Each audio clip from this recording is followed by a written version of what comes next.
Today's video does contain a special guest, and that guest is Marie from Marie's Field of Nightmares. Please check her out down below and show her the love that you would show me if you enjoy her narrations. And if you have a story you'd like to send my way, please go to astheravendreams.com and click the button to do so. And of course, thank you.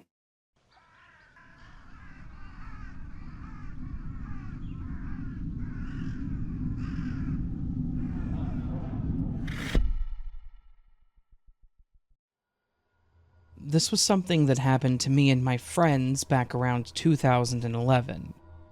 I don't want to give away too much about where I live, because this event kind of left me a bit paranoid. So all I will say is that it was not in the US. I grew up in a pretty small town, and it wasn't the best one in our city either. It had a healthy population of addicts and street workers. It wasn't uncommon to see someone sleeping next to a building, or people making blatantly obvious deals right in front of you. You just looked the other way, and tried to be as non-existent as possible. This, of course, was taught by my parents, along the idea of it's not polite to stare, and as I got older, I understood that mentality too. When I moved out, I stayed close to home. Maybe 20 to 30 minutes from my old neighborhood, but it was never forgotten. When my dad passed, my mom moved in with my aunt, her sister, because she couldn't bear to live in an empty home anymore. They live close to the same neighborhood, so when I went to visit them, I would drive by our old house and reminisce about the good memories there. But when I'm not being sappy, my friends and I do like to enjoy each other's company, typically outdoors and typically with drinks in hand. This event happened on one of those nights. It was me and two of my mates hanging out at an old decrepit park. Kids haven't visited here in many years, being it was falling apart, and a new and updated one was constructed nearby. As long as we didn't make a scene, people typically left us alone, too. After talking a bit, we got on the topic of an abandoned and run-down building, and Liam mentioned a house nearby. After talking more about it and the liquid courage fueling us, we all wanted to check it out. All of us came from similar backgrounds, and while I wouldn't call us thieves, we would help ourselves to some things found in long-abandoned places, typically to sell and get ourselves a bit of extra cash.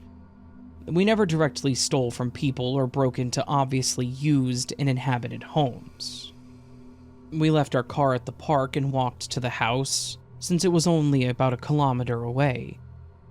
As we approached it, you could definitely tell the place had been left for nature to take over. The grass was overgrown, the bricked path to the door was cracking and uneven, the weeds were climbing the walls of the house, and all the windows were covered by boards. As we stood near the entrance, trying to get through the gate, I started getting that eerie feeling that something bad was about to happen. Being who I am, though, I wasn't about to back out and told myself that it was just the booze making me feel ill, and I let it go. I helped Liam break the latch and we walked towards the door. The doorknob itself was beyond being called a doorknob, so with just a nudge on the door, we walked in. Stepping into the house felt like stepping into a time capsule. It was as if the owner left the place in a rush, but expected to return shortly after. There was a cup sitting on the coffee table with something dried at the bottom of it. A small plate sat next to it with what looked like a dried and shriveled up piece of food on it. There were still a few dishes in the sink, and a jacket haphazardly thrown on the back of a chair. Everything was then covered in a thick layer of dust. Even the cobwebs were covered in dust. We explored room after room, finding remnants of a life that had once thrived within those walls. But while the floral wallpaper that was now peeling from the walls made it look like a pleasant family home, one thing I did notice was the complete lack of photos anywhere. None on the walls, none on the tables or shelves. There weren't even empty places where they could have been. Right as we thought we had seen everything, we stopped in the family room to discuss what we wanted to do next, when I noticed Jack turn his attention to the wall that he'd been leaning on. He had now shifted his stance and was running his hand along said wall. Liam and I stopped talking and were now watching him, waiting for him to explain himself. Once he realized, he could explain how there was a slight give in the wall and how he could feel a small dip in it. We watched as he was able to trace a square along the wall and turned to us to ask what we wanted to do. Jack was adamant that there had to be a good reason to cover that wall, as a normal hole would just have been patched. Since it was a large square, he felt like it was hiding something.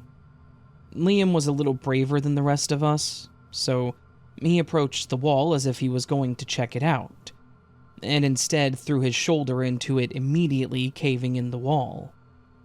After we recovered from shock and laughed, we cleared the area a bit, and we looked in. I honestly expected it just to be a larger hole that was just made worse, but that was not the case. Nope. We couldn't just end it there with a weird house and nothing of interest. The hole that we had just recreated seemed to be a crawl space of some sort that went down into a small tunnel. And, of course, my friends are more than willing to crawl through that space. Jack went first, and then Liam motioned me to go, but I was nervous and something told me not to. After a shove, Liam went in, leaving me alone. I could hear them talking as I put my head in, and they mentioned that there was a whole room on the other side. I paced there, annoyed that they had left me, but I now wanted to join them, not wanting to be left alone, so I reluctantly crawled through. And, once again, I expected to see some kind of storage room, but this was set up like an entire bedroom. The first thing I looked at was the bed. It was a plain twin mattress with an old-looking quilt thrown on top of it. No pillow. Liam pulled back the quilt, and we were met with a very large dark brown stain on the mattress. I immediately backed away and looked around the room. There had to be cameras and someone had to be messing with us at this point, but there was nothing on the walls. Just a single standing lamp that Jack tried, and it actually turned on. I was a little relieved to have light, but then the unsettling feeling overpowered me, knowing that the power was still on and working in this, what appeared to be an abandoned place.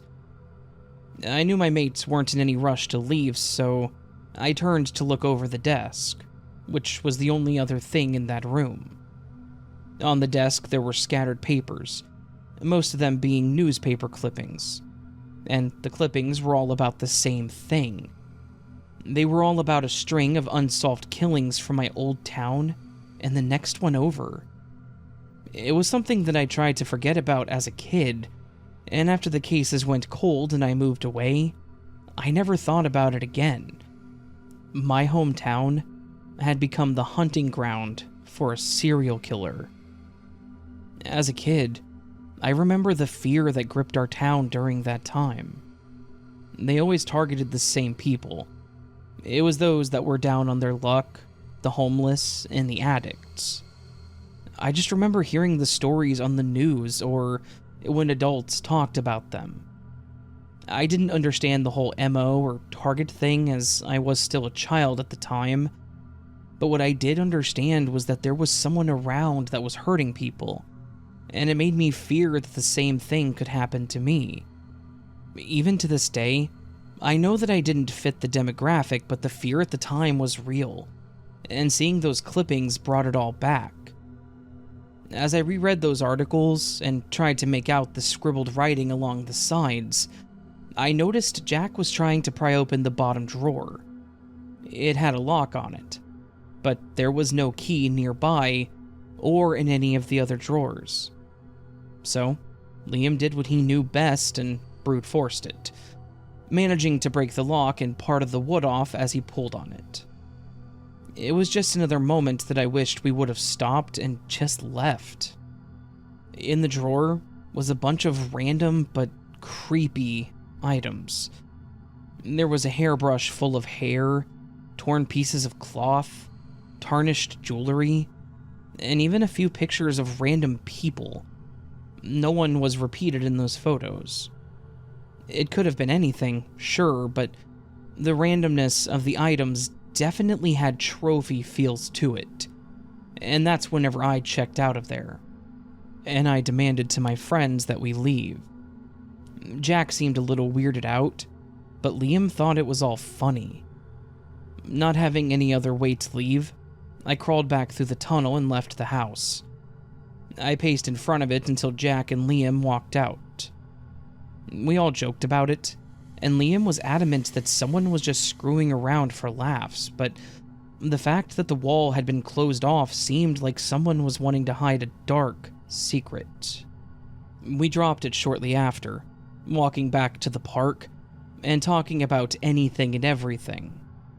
But after going back home, I couldn't forget about that room.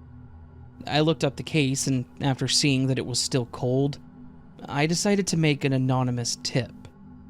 I called them, and I explained how I happened across a home and what I'd found. I explained that I didn't take anything, but how it seemed like it could be relevant. They didn't seem too interested until I mentioned the drawer. They said that they would look into it, and that was the only time that I talked to anyone about it. I still look up the case, and I can't find anything about a new lead or a suspect being found, so I don't know if I was helpful or not. But the fear that I felt being in that room, knowing that a potential killer or someone obsessed with them could have been in that same room, still creeps me out to this day.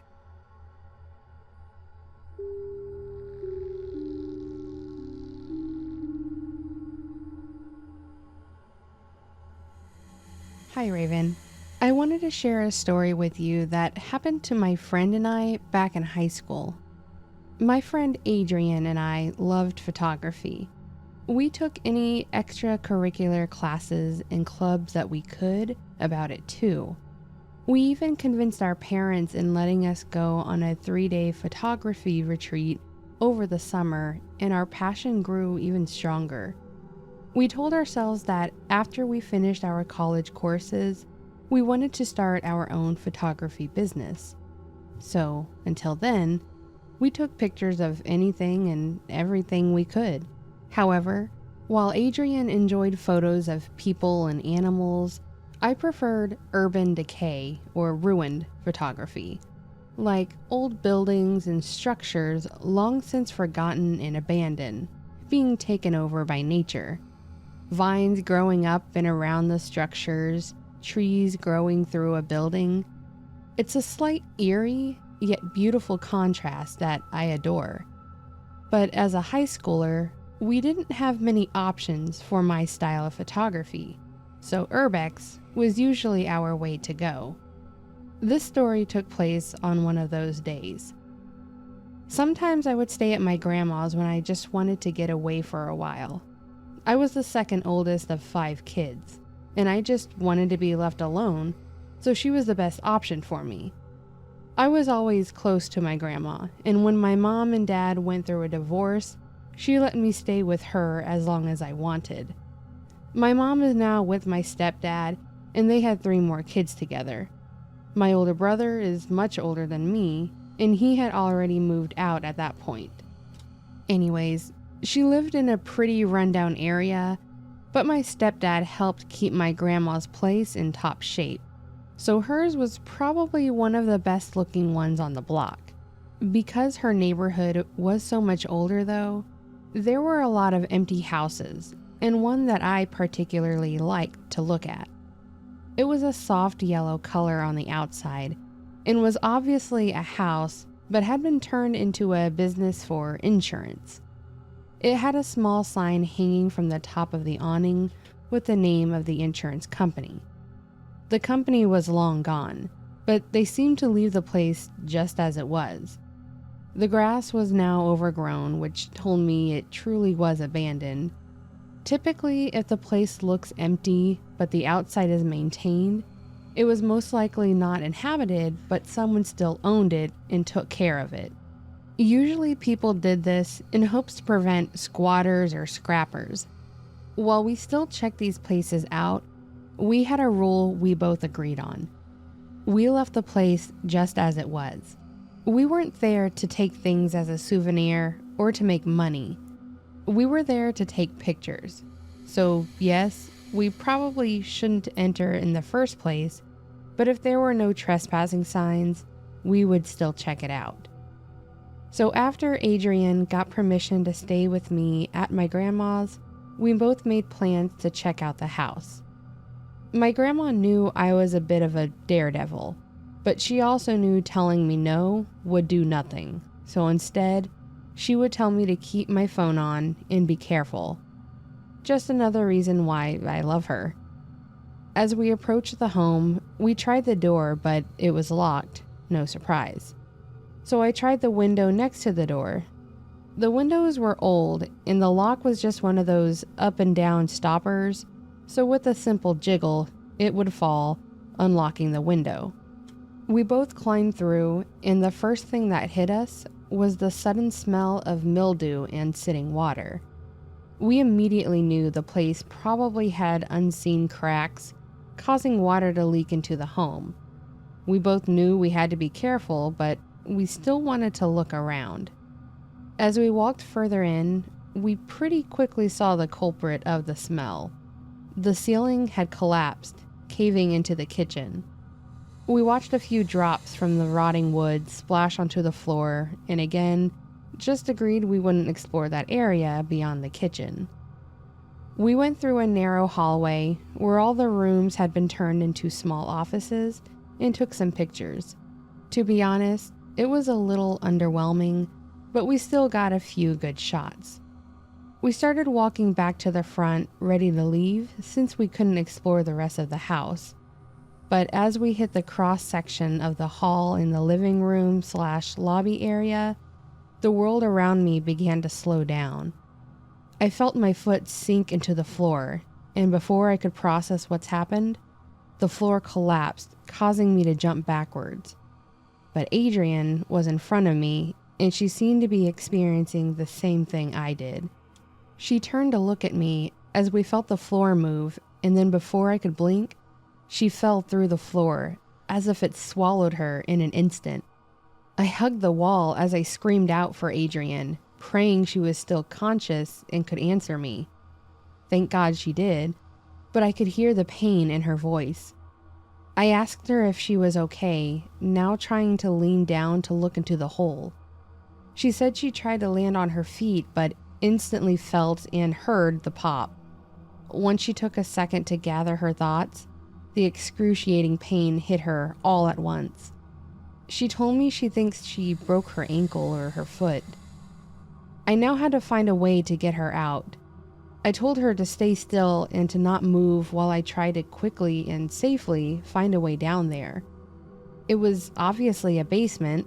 Most houses around there had them, so I knew there had to be a set of stairs somewhere. I ran back around in the rooms and the bathroom, and again looked over the living room and didn't see it. To my dismay, I assumed the basement was probably beyond the kitchen, where I really didn't feel safe walking. I yelled down to Adrian, who I can hear whimpering, and tell her the news. We both remained silent after that, trying to figure out what to do. I had pulled out my phone and just stared at the screen, but I didn't know who to call. I doubt my grandma would be able to do anything more than us. Calling my parents would probably mean trouble, including possibly not being able to stay at my grandma's anymore, and possibly Adrian not being allowed over either. Then there's 911. I feared we would be in legal trouble for being there, which would then just be the tip of the iceberg. As if she read my mind, Adrian called out, "Don't you dare call anyone." It at least relieved a little bit of guilt that she also feared calling for help. but we needed to do something, so I asked her if she had any ideas. I asked her if she saw anything down there we could use. I was now standing on the edge, looking down, and could see her sitting on the ground. After a bit of silence, Adrienne mentioned a window she saw nearby. She said it was small, but we could probably get through it. I told her I would go out and look for it and promised to come right back in if I couldn't get it open.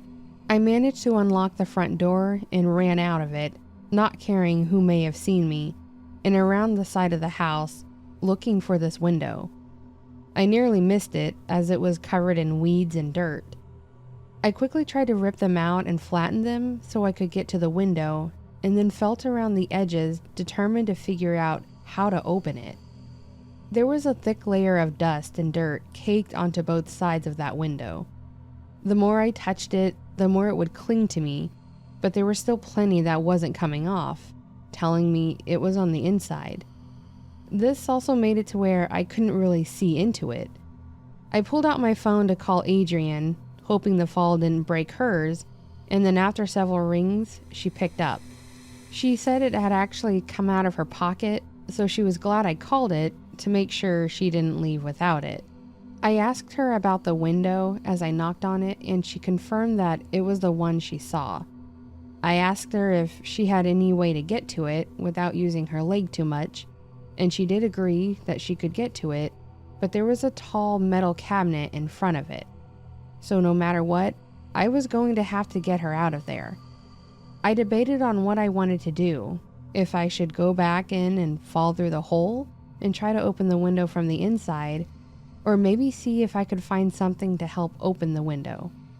I didn't want to risk falling in the hole and having the same thing happen to me, so I told myself this window had to be the answer. I saw a tree limb in the yard and broke off all the smaller pieces to try and use it as a wedge.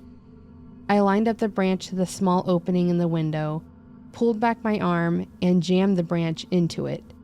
And as if I was living in some dumb cartoon, the whole window split from the frame. To say that this place was falling apart was an understatement.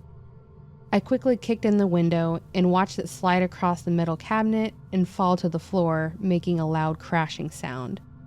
I stuck my head in, looked at Adrienne, who looked just as surprised as I was.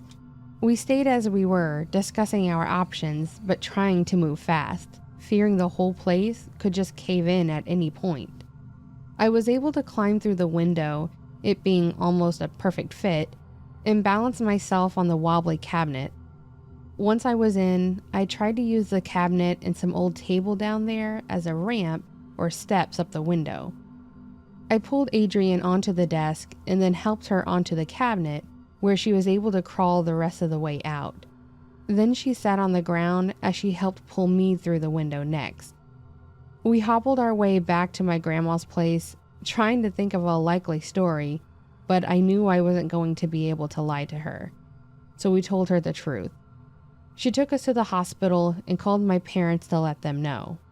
What I didn't expect was that my grandma gave us a cover story.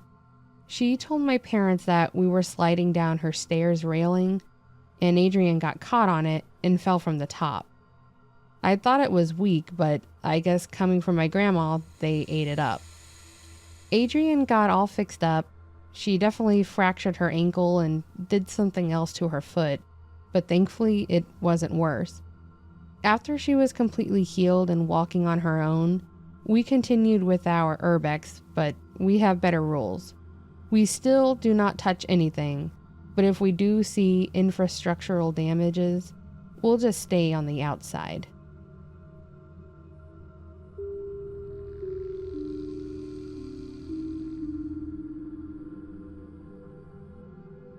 Hello, Raven. This is now the second story that I've submitted. I really love your videos, and I listen to them while I sew on hot summer nights that make you turn and roll in bed. This happened back when I was 15. As it is beginning to be a couple of years now, I checked with my friends to fill in the details that I forgot. At the time, I wanted to go explore abandoned places, and some of my friends were willing to go with me, some even excited. I found a post on a forum mentioning an abandoned house in my city, with indications on how to get there. Bingo.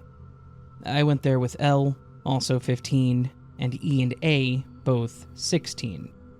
A was the only boy that was with us. We followed the post's indications. The first step was to go to the cemetery. It was in early September in the afternoon, so it was warm, and all we could hear was the cicadas singing. I live in a small, by American standards at least, city in southern France, one that regularly has floods, some having killed over a dozen of people.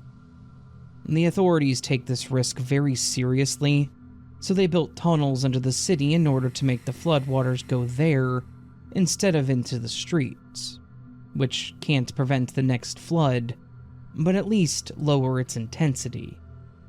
The tunnel starts right next to the cemetery. Its beginnings are littered with empty snack packaging, which meant that part of the tunnel, first few meters, that are lit up by the outside lights, are visited by fellow teens. However, the tunnel becomes dark really quickly, and by dark, I mean so inky that your phone flashlight doesn't light up anything but the person in front of you. I looked it up on the City Hall's website, and this part of the tunnel is 5 by 3 meters, or about 16 by 10 feet large, as it is a half circle in shape. I remember the echo being crazy, and we were playing around with it at first, and I took some videos. They must be on a memory card buried somewhere in my parents' house. I remember the ambience of that tunnel, despite it not being remarkably cramped, as quite claustrophobic, since we didn't hear the cicadas, only the muffled sounds of cars above us from time to time. In the pitch black part of the tunnel, I remember that we saw needles, little plastic bags, etc. When we shined our phone lights on the ground, we were afraid to meet someone in the tunnel on our way, and so we kept watching out and making sure we didn't hear any strange sounds. The second step to finding the abandoned house was to go through a small hole atop the tunnel, on the side. There were a few along the way, and none seemed to lead to a house, so we continued to walk. We went so far that we eventually arrived at the end of this portion of the tunnel, which is, apparently, according to the City Hall, roughly 1.5 kilometers long, or about a mile. But we seemed to have spent so much more time in it. This isn't a large distance, and yet I remember us walking for at least 45 minutes. We walked back and I realized where the hole was and pointed it out to my friends. A kneeled down and helped me get up to the hole first, as I was the lightest. The hole must have been about 1.6 meters, or 5 foot 2 inches away from the ground, comparative to my height. Everyone then threw me their bags, and A helped the others similarly as I pulled them up by grabbing their arms, until we finally got A to us. That's when we realized that something was wrong. It was infested with mosquitoes, and I got at least a dozen of bites from this incident. The end of the tiny plot of land had a half-destroyed stone wall, which A promptly tried to climb. I shouted that if he were to break his leg, that we would just leave without him, which made him get down. The plot of land was really tiny, and there was no house. It was surrounded by wire fence on all sides, but the wall, and facing said wall, was the very top of the tunnel exposed. And to our horror, on the left, a small house that seemed inhabited. We were making a lot of sounds, as a bunch of teens would, and after a couple of minutes of trying to see behind the stone wall, still hoping for an abandoned house, an old woman opened up one of the inhabited house windows, yelling something along the lines of, "Get off my property! I'm calling the cops!" If you've never been in a similar situation as a dumb teen, I don't think you can quite grasp the short-circuiting happening in your brain when you hear those words. Common sense would have wanted us to apologize and say that we were leaving, then immediately do so. Instead, we were so scared by the thought of having the cops called on us that we bolted out of the plot of land and jumped straight into the tunnel. And yes, I did hurt my ankle whilst doing so. The tunnel cut through numerous roads, and the only muffled sounds that our ears could detect were cars passing above us, and a couple of times the sound of police sirens. This happened 3 or 4 times, and it was certainly unrelated to our failed attempt at urban exploration, but every time we would turn our flashlights to each other, looking scared out of our minds. I was wondering what I would say to my parents if we ever got arrested, coming from a tunnel littered with needles after trespassing on someone's house. Especially since we all told our parents we went to the city center, and instead we took a bus to the cemetery. Anyway, we got out of the tunnel walking as fast as we could without making too much sound, and went into the cemetery, which had trees everywhere, wanting to hide. Probably all the while looking like we saw a real ghost. No cops were called, and I know why the house wasn't abandoned. The forum post was 5 years old at that point. Anyway, this makes for a great story to tell these days, since I believe it to be highly comical. I've only kept in touch with Elle, and we sometimes bring up the time that we tried to go ghost hunting, and we have a good laugh about it. I hope this story makes it into one of your videos despite nothing having really happened, except getting thrown out at a random lady's house. And a tip for urban explorer wannabes, check thoroughly that the place you're going to be exploring is really abandoned beforehand.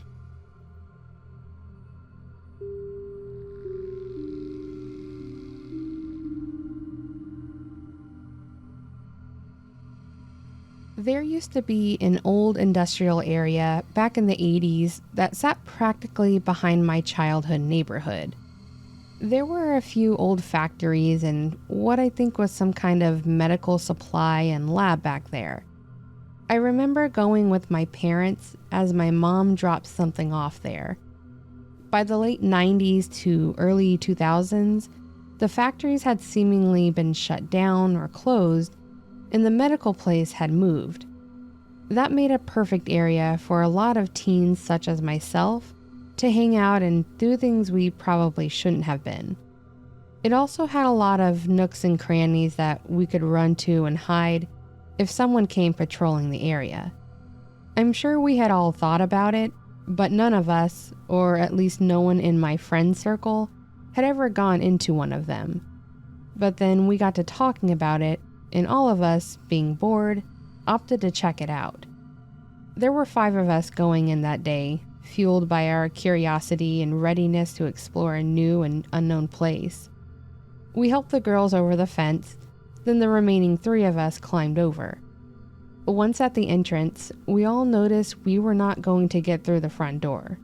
There were thick boards nailed to the entrance, so we walked around the inner building, trying to avoid the road. We came across a window that you had to jump to look into.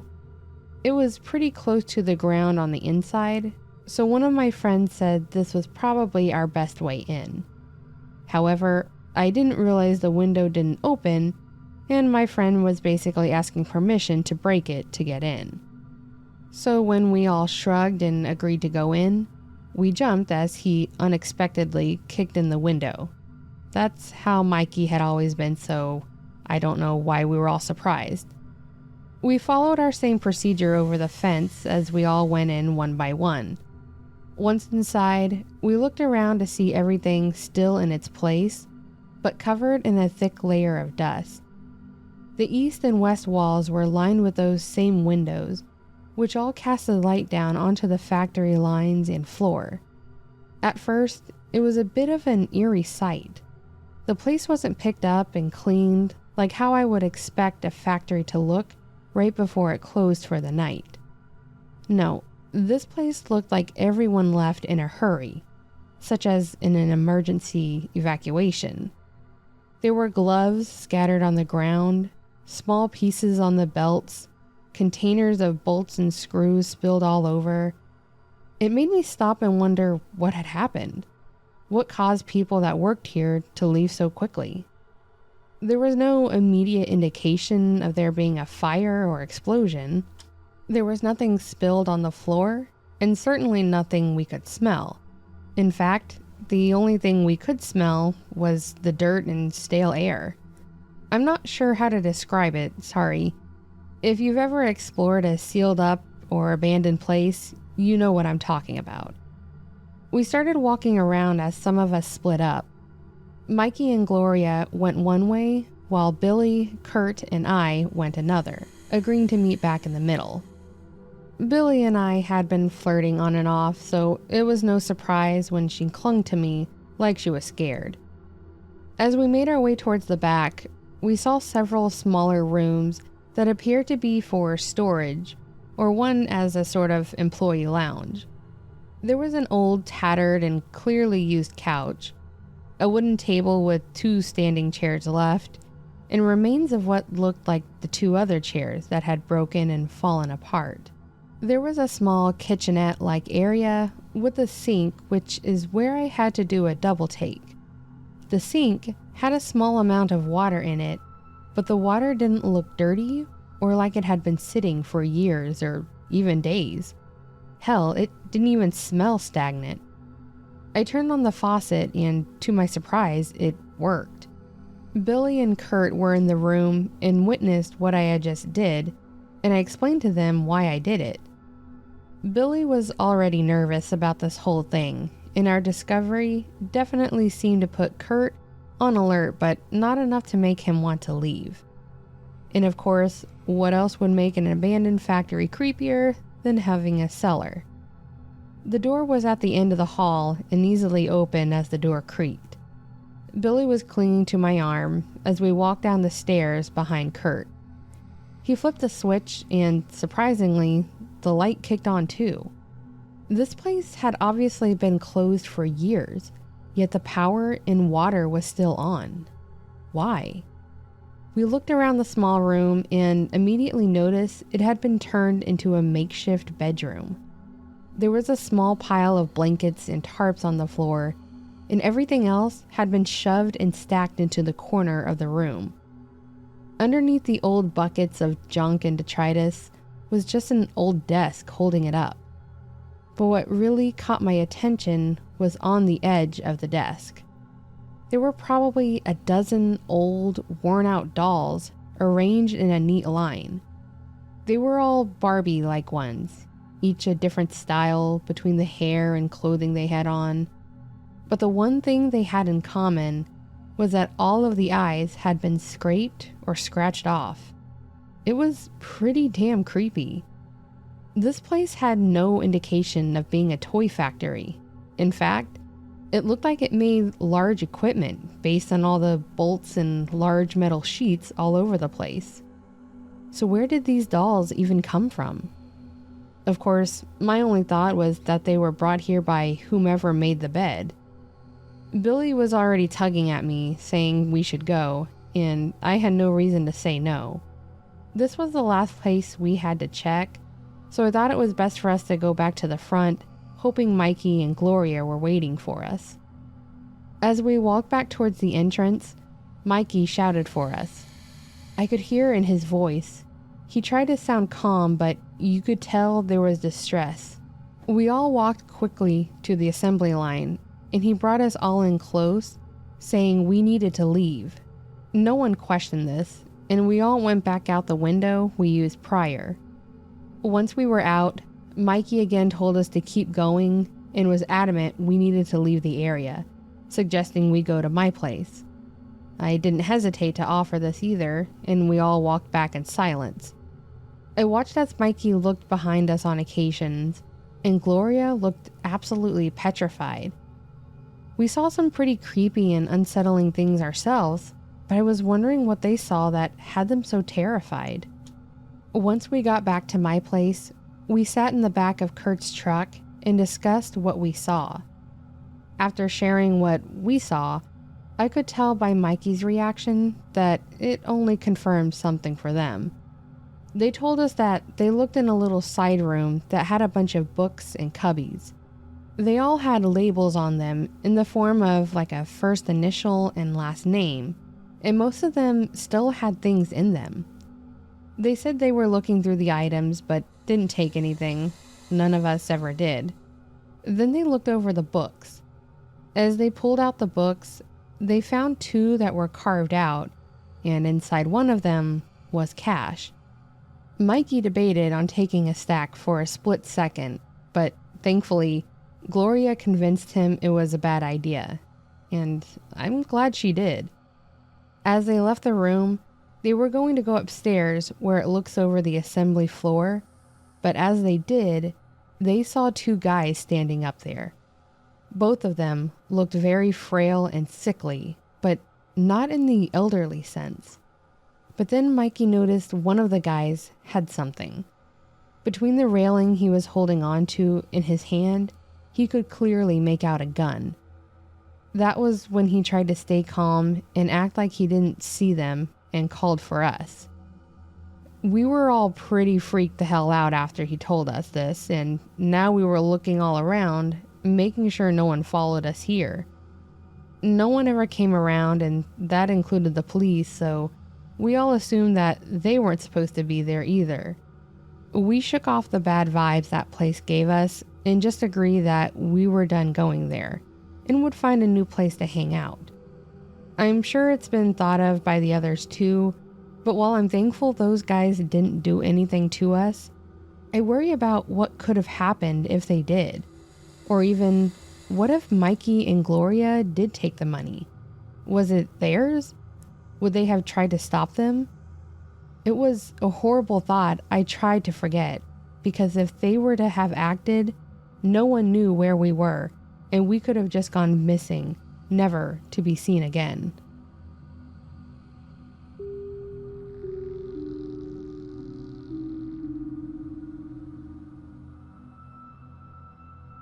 The story takes place in February of 2022 in the American Midwest. All names will be changed for privacy reasons. So, my friend Alice and I decided that we want to go do some urban exploring. We want to take some cool pictures and just in general see some amazing old architecture. We decide on spots that I will not name in this story, as urban exploring is not acceptable in the eyes of the law. We plan for the day, gather what we need, and head out to the location. We drive separately and meet up once we're there. Luckily, there is still a parking lot that we can convene at. We park our cars, say our hellos, and start walking towards the building. Now, at this location, there are 3 buildings, one of which is still in use as a local business. The other 2, however, are in disarray. Those are the 2 that we have our sights set on. We gather our belongings and start walking towards the disheveled buildings. There is spray-painted graffiti all over the inside and outside of the buildings. Some graffiti reads funny or weird things that some kids wrote, and some writing seems more menacing. Of course, the menacing graffiti was most likely done by kids as well, but it did set a tone of sorts. We enter the building after taking a few pics of the outside, and when we walk in, we noticed it's a good 10 degrees cooler than the already crisp outside air. We meander through the halls and see that the place is practically falling apart. Alice begins to tell me about the last time they were here. The person they were with at the time mysteriously ended up with 3 large scratches on their arm. They never fell or even brushed against a wall. Alice said that they could feel just a presence, and not a good one. They said that their chest was tight the whole visit, and it felt hard to breathe. As we walk through the first building, we take note of the interior and talk about what this place might have looked like back in the day. As we're chatting, I see a car driving and coming towards us. I scream, "Car!" And then immediately after, Alice screams, "Run!" As fast as we can, we bolt out of the building, trying to avoid a felony charge for trespassing. We make it out, panting and worried that a cop has got wind that we were there. However, it was just a passer-through, and the car was now gone and nowhere in sight. We build the courage to then go into the second building. This building has a sense of heaviness to it. We're exploring around and decide to take a photo in an aesthetic-looking part of the interior. To take this shot, I had to go down about half a level, and Alice stayed on the first floor. I went down and into the little closet room that you could see down into from where Alice was. Alice starts snapping photos when all of a sudden we hear, "Hello?" We freeze. Alice looks at me and I look at them. Alice shouts once more, "Run!" We scatter like cockroaches, sure that a police officer is outside waiting with handcuffs and a felony charge. But once we gather ourselves and make it outside, we see that there's no cars on the premises, or even driving away. Other than our own vehicles, of course. We walk around the premise, and to our disbelief, we see no one. Not a single person is to be found. We're both shaken, and can't believe what just happened. We both heard a man say hello. We call it quits for the day and decide that we've gotten enough photos, and as we're leaving, I look up at the building that we were just in, and I see something. I'm not sure what, but I see movement, if that makes sense.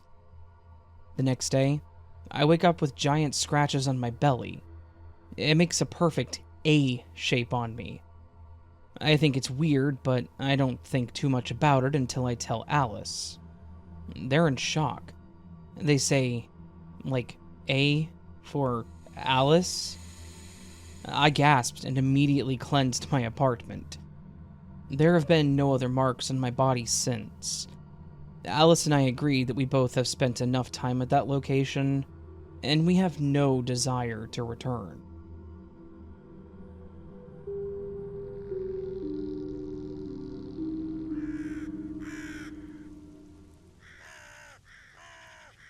So that, my friends, was a collection of some scary Urbex stories. That is urban exploration, if you don't know. Though if you didn't know that, you probably wouldn't have watched the video. Or maybe you would have and been like, what the hell is Urbex? Yeah. My point is, that was some scary urban exploration stories, not videos. Yeah.